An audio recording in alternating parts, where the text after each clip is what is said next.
सुप्रभात प्यारे विद्यार्थियों। आज हम सावित्रीबाई फुले पर्यावरण एवं शिक्षण संस्थान के अंतर्गत बीएड द्वितीय वर्ष के प्रथम प्रश्न पत्र ज्ञान एवं पाठ्यक्रम की तृतीय इकाई, जिसमें जॉन डेवी के अनुसार शिक्षा क्या है, शिक्षा के उद्देश्य क्या है, यह हमने प्रीवियस वीडियो में पढ़ लिया था।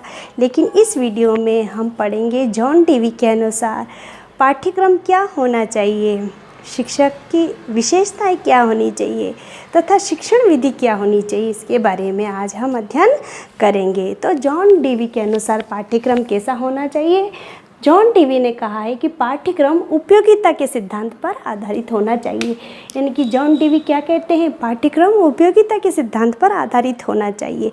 यानी कि वर्तमान में व्यक्ति की जो आवश्यकता है या समस्याएं हैं, जैसे रोटी, कपड़ा, मकान, घर की सजावट आदि, ये चीज़ें उत्पादन, विनिमय तथा उपभोग की प्रक्रिया पर आधारित होती है।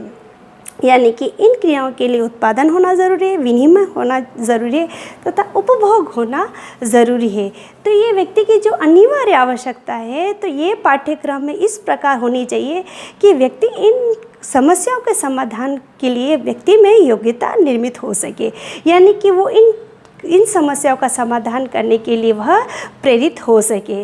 तो जीवन का उद्देश्य भी यही है, हर व्यक्ति इन आवश्यक समस्याएं जैसे रोटी, कपड़ा, मकान, इन के लिए ही वह अपना जीवन बिताता है।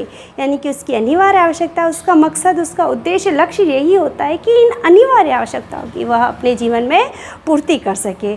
तो पाठ्यक्रम ऐसा निर्मित हो कि व्यक्ति इन कार्यों या इन समस्याओं के समाधान के प्रति प्रेरित हो सके तथा मन लगा के कार्य कर सके। तो यह सिद्धांत उन्होंने उपयोगिता के सिद्धांत पर आधारित किया है। यानी कि व्यक्ति की अनिवार्य आवश्यकताएं, व्यक्ति तथा समाज की जो उपयोगी ज़रूरी आवश्यकता है, वह उसका समाधान कर सके। आगे आता है रुचि का सिद्धांत। रुचि का सिद्धांत के अंतर्गत जॉन डेवी कहते हैं कि प्रत्येक बालक की रुचि अलग अलग होती है, योग्यताएं अलग होती है, आवश्यकताएं अलग होती है। लेकिन प्रत्येक बालक खेलना पसंद करता है, बच्चा वार्तालाप करना पसंद करता है, बच्चा खोज करना पसंद करता है, रचना करना पसंद करता है और कलात्मक अभिव्यक्ति को पसंद करता है। ये प्रत्येक बालक की रुचि होती है। तो पाठ्यक्रम ऐसा होना चाहिए कि इन रुचियों को वह प्रारंभिक कक्षाओं में रख सके और बालक का विकास हो सके। तो इन रुचियों का उन्होंने महत्वपूर्ण स्थान दिया है कि प्रारंभिक कक्षाओं में इन रुचियों का समावेशन हो सके। इसके अलावा उन्होंने गणित, विज्ञान, इतिहास, संगीत, चित्रकला, काष्ठकला आदि को भी महत्वपूर्ण स्थान दिया है कि इन चीज़ों के द्वारा जो बालक होता है उसकी रुचियों का विकास होता है। तो पाठ्यक्रम में बच्चों की रुचियों का प्रारंभिक कक्षाओं में समावेशन होना चाहिए। आगे आता है सामाजिक अनुभव। यानी कि पाठ्यक्रम ऐसा होना चाहिए कि जो व्यक्ति के सामाजिक, यानी कि बालक के सामाजिक जीवन तथा सामाजिक क्रियाओं से जोड़ सके। यानी कि जो बच्चा होता है वह समाज में रहने के लिए सुसभ्य, सुसंस्कृत बन सके और अपना योगदान दे सके। तो पाठ्यक्रम ऐसा होना चाहिए कि सभी विषयों के अंतर्गत, ताकि बच्चा क्या होता है अपना सामाजिक अनुभव साझा कर सके, वह अपने उत्तरदायित्व, अपने कर्तव्यों को, अपनी जिम्मेदारियों को निभा सके। तो उन्होंने पाठ्यक्रम में सामाजिक अनुभव का स्थान दिया है कि पाठ्यक्रम के द्वारा बालक सामाजिक अनुभवों को साझा कर सके। आगे आता है क्रियाशीलता का सिद्धांत। क्रियाशीलता के सिद्धांत के अंतर्गत उन्होंने कहा है कि बच्चे जो कोई भी ज्ञान ले वह सक्रिय होकर, क्रियाशील होकर ज्ञान का अर्जन करे। यानी कि उन्होंने जो परंपरागत या भी जो वर्तमान के पुस्तकीय ज्ञान का उन्होंने विरोध किया है कि यह अव्यावहारिक ज्ञान है, यह निष्क्रिय ज्ञान है, यह सिर्फ सैद्धांतिक ज्ञान बच्चों को देता है, व्यवहारिक ज्ञान नहीं देता है। इसलिए उन्होंने पुस्तकीय ज्ञान का विरोध किया है और क्रियाशीलता का अधिक से अधिक समावेशन करवाया जाना चाहिए ताकि बच्चा खुश होकर रुचिपूर्वक ज्ञान का अर्जन कर सके। इसके लिए उन्होंने कहा है कि इन विषयों में रचना होना चाहिए, वार्तालाप होना चाहिए, व्यवसाय को रखना चाहिए और अभिव्यक्ति और प्रयोग, इनको समावेशन होना चाहिए। किस किस का समावेशन होना चाहिए? रचना का, वार्तालाप का, व्यवसाय का, प्रयोग का, खोज पद्धति का, ताकि बच्चों का नैतिक तथा बौद्धिक विकास हो सके। यानी कि पाठ्यक्रम में क्रियाशीलता के लिए उन्होंने जो मैंने बताया था, खोज, अनुसंधान, प्रयोग, रचना, कलात्मक अभिव्यक्ति, प्रयोग, इन विषयों का समावेशन होना चाहिए। आगे आता है सहसंबंध का सिद्धांत। जॉन टीवी कहते हैं कि पाठ्यक्रम के सभी विषयों को अलग अलग नहीं पढ़ाना चाहिए, बल्कि सभी विषयों को समावेशित करके उनको एकीकृत रूप में ज्ञान दिया जाना चाहिए। यानी विषयों को एकीकृत रूप समावेशन करके एकीकृत रूप में बच्चों को ज्ञान देना चाहिए। तो और सब जो विषय बच्चे चुन रहे हैं या पाठ्यक्रम के जो विषय हैं वह आपस में सहसंबंधित होने चाहिए। इसीलिए उन्होंने सहसंबंधी के सिद्धांत में यही बताया है कि पाठ्यक्रम के जो विभिन्न विषय हैं उनका अलग अलग ज्ञान न देके सभी विषयों को सम्मिलित करके, सभी विषयों को समावेशित करके एकीकृत रूप में ज्ञान देना चाहिए और चयन किए गए विषयों में आपस में सहसंबंध होना चाहिए। आगे आता है बाल केंद्रित पाठ्यक्रम। उन्होंने कहा है कि पाठ्यक्रम का निर्माण करने से पहले बालक को केंद्र में रखना चाहिए।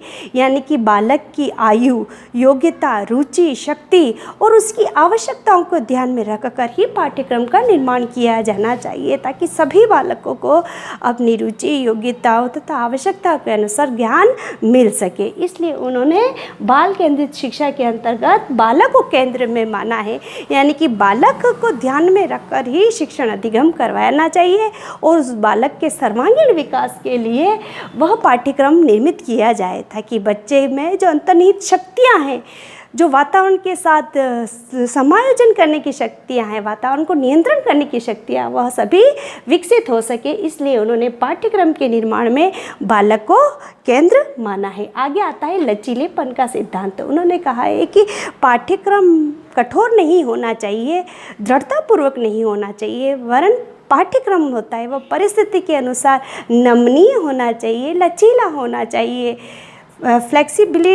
फ्लेक्सिबिलिटी होनी चाहिए उसमें, ताकि समाज की जो वर्तमान आवश्यकता है, जो परिवर्तन हो रहे हैं, उसको हम पाठ्यक्रम में जोड़ सकें। यानी कि बच्चों की जो आवश्यकता है, रुचियाँ है, भिन्नता है, वह सभी बच्चे उस पाठ्यक्रम का उपयोग कर सके और अपने स्वयं ज्ञान ले सके तथा अपने स्वयं का विकास कर सके। इसलिए पाठ्यक्रम में उन्होंने लचीलेपन का प्रयोग के लिए बल दिया है कि पाठ्यक्रम नमनीय हो, लचीला हो। तो ये तो था उनके पाठ्यक्रम के निर्माण के संबंध, यानी पाठ्यक्रम का जो संगठन हो रहा है उसमें इन चीज़ों का समावेशन होना आवश्यक है। ये जॉन डीवी ने दिया था कि पाठ्यक्रम में उपयोगिता होनी चाहिए, रुचि होनी चाहिए, बच्चों की रुचि के अनुसार पाठ्यक्रम होना चाहिए, पाठ्यक्रम में बच्चों के अनुभव होने चाहिए जो समाज से जोड़ सके, पाठ्यक्रम में बच्चों की क्रियाशीलता होनी चाहिए कि बच्चे सक्रिय होकर, क्रियाशील होकर अपना ज्ञान ले सके, और पाठ्यक्रम के सभी विषयों में आपस में सहसंबंध होना चाहिए। पाठ्यक्रम बालक को केंद्र में रखकर ही बनाया जाना चाहिए, क्योंकि व्यक्तिगत विभिन्नता होती है, बालकों में भी व्यक्तिगत विभिन्नता होती है और सभी बालक अपनी रुचि, योग्यता तथा आवश्यकताओं के अनुसार अपना ज्ञान ग्रहण कर सके। और अंत में उन्होंने कहा है पाठ्यक्रम में लचीलापन होना चाहिए, नमनीयता होनी चाहिए। आगे आता है हमारे जॉन टीवी महोदय ने शिक्षण विधि के बारे में क्या कहा है। शिक्षण विधि के संबंध में उनका विचार उनकी पुस्तक हाउ वी थिंक और interest and effort in education में शिक्षण विधि के संबंध में उन्होंने अपने विचार दिए थे। कौन कौन सी पुस्तक, वापस बताती हूँ, हाउ वी थिंक और interest and effort in education.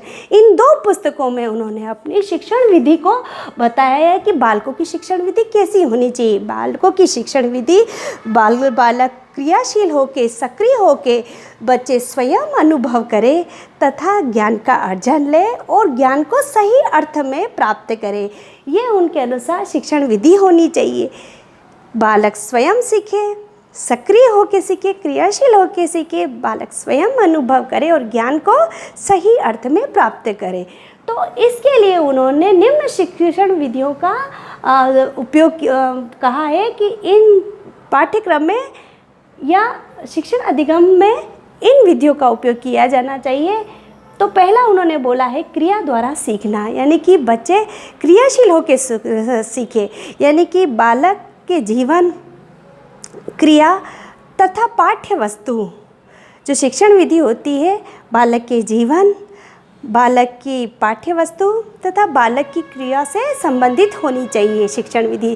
तो उन्होंने बालक की क्रिया को केंद्र माना है कि केंद्र में बालक की क्रिया रहे और क्रिया के द्वारा ही वह सीखे, क्रिया के द्वारा ही वह ज्ञान ले। तो शिक्षण विधि ऐसी होनी चाहिए कि क्रिया के माध्यम से बालक ज्ञान का अर्जन करे, यानी कि केंद्र में उन्होंने क्या माना है, बालक की क्रिया को माना है। आगे आता है स्वयं अनुभव द्वारा सीखना, यानी कि बालक स्वयं सीखे, बालक को स्वतंत्रता दी जाए, क्रियाओं को चुनाव की बच्चों को स्वतंत्रता दी जानी चाहिए। शिक्षक जो उन पर दबाव डालता है, नियंत्रण करता है, तो शिक्षक का दबाव या नियंत्रण नहीं होना चाहिए। बालक स्वयं चुने अपनी क्रियाओं को और स्वयं ज्ञान का अर्जन करे, अनुभव करे और अपने ज्ञान को विकसित करे। तो उन्होंने स्वयं अनुभव के आधार पर शिक्षण विधि को उपयुक्त माना है कि शिक्षण विधि ऐसी होनी चाहिए जिसमें बच्चा क्रिया करने के लिए स्वतंत्र हो, क्रिया का चयन करने के लिए स्वतंत्र हो, एक शिक्षक का उस पर दबाव नहीं पड़े। ठीक है, आगे आता है सहसंबंध विधि, जो मैंने पहले भी बताया था कि सभी विषयों को अलग अलग ना करके उनको एकीकृत करके पढ़ाया जाए, यानी कि सभी विषयों को समन्वित करके, संगठित करके एकीकृत रूप में उनको ज्ञान दिया जाना चाहिए और सभी विषयों का आपस में सहसंबंध हो। जो बच्चे क्रियाएं चुनते हैं, जो विषय चुनते हैं, वो आपस में सहसंबंधित हो, इसलिए सहसंबंध विधि शिक्षण विधि की उपयुक्त विधि मानी है। आगे आता है प्रयोग विधि। हम कोई भी विचार, कोई भी तथ्य जो प्रयोग के आधार पर सिद्ध ना हो तो उसे हम स्वीकार नहीं करते, यानी कि कोई भी बात, विचार, तथ्य हम तभी स्वीकार करते हैं जब वह प्रयोग के द्वारा उसका परीक्षण हुआ हो, वह सत्यता पर आकी गई हो, तभी जाके हम उस चीज़ को स्वीकार करते हैं। तो जो ज्ञान दे रहे हैं वह भी प्रयोग के द्वारा सत्यता पर आकी गई हो, उसमें वैधता हो, उसमें विश्वसनीयता हो, तो वह चीज़ शिक्षा देने के लायक ही। इसलिए बच्चों की शिक्षण विधि में प्रयोग विधि को उन्होंने उपयोगी माना है कि प्रयोग विधि के द्वारा कोई त्रुटि नहीं होती है, प्रयोग विधि सत्यता पर आधारित होती है, वैधता पर आधारित होती है, विश्वसनीयता पर आधारित होती है। इसलिए जो भी शिक्षा दी जाए तो बच्चों को प्रयोग की कसौटी पर खरी उतरे, तभी जाके उन बच्चों को शिक्षा दी जानी चाहिए। आगे आता है शिक्षक संबंधी विचार। शिक्षक संबंधी विचार उनके एजुकेशन ऑफ टुडे नामक पुस्तक में है, यानी शिक्षक संबंधी उन्होंने शिक्षक कैसा होना चाहिए, शिक्षक की क्या विशेषता होनी चाहिए, तो उन्होंने यह विचार अपनी पुस्तक एजुकेशन ऑफ टुडे में दिया है। तो उनके अनुसार शिक्षक एक मार्गदर्शक होना चाहिए, शिक्षक एक निरीक्षक होना चाहिए, शिक्षक सिर्फ अपनी आज्ञा मनवाने और व्याख्या करने वाला शिक्षक ही नहीं चाहिए, बल्कि वह ऐसा सामाजिक वातावरण निर्मित करे कि बच्चे का सामाजिक विकास हो, बालक का सामाजिक व्यक्तित्व का विकास हो, बच्चा सामाजिक प्राणी बने, बच्चों का पथ प्रदर्शक शिक्षक बने, मार्गदर्शक बने, बच्चों को दुराचरण से बचाएं। तो उन्होंने अपनी पुस्तक एजुकेशन ऑफ टुडे में कहा है कि जो शिक्षक होता है वह ईश्वर का सच्चा पैगंबर होता है। क्या कहा है उन्होंने, जो शिक्षक होता है वो ईश्वर का सच्चा पैगंबर होता है, यानी कि ईश्वर तक पहुंचाने, यानी कि ईश्वर के राज्य में पहुंचाने वाला सिर्फ शिक्षक होता है। सभी बालक को ईश्वर के सच्चे दरबार में पहुंचाने वाला, यानी आत्मा को परमात्मा से मिलाने वाला ईश्वर होता है, शिक्षक होता है। तो उन्होंने यह विचार अपनी पुस्तक एजुकेशन ऑफ टुडे में दिया है कि वही सच्चा प्रतिनिधि है या पैगंबर है जो बालक को या व्यक्ति को ईश्वर तक पहुंचाता है। तो शिक्षक पथ प्रदर्शक होना चाहिए, मार्गदर्शक होना चाहिए, वैसा सामाजिक वातावरण निर्मित करे कि व्यक्ति का सामाजिक विकास हो सके और बालक का सर्वांगीण विकास हो सके। आज यहाँ तक ही, कल वापस मिलते हैं, तब तक के लिए धन्यवाद।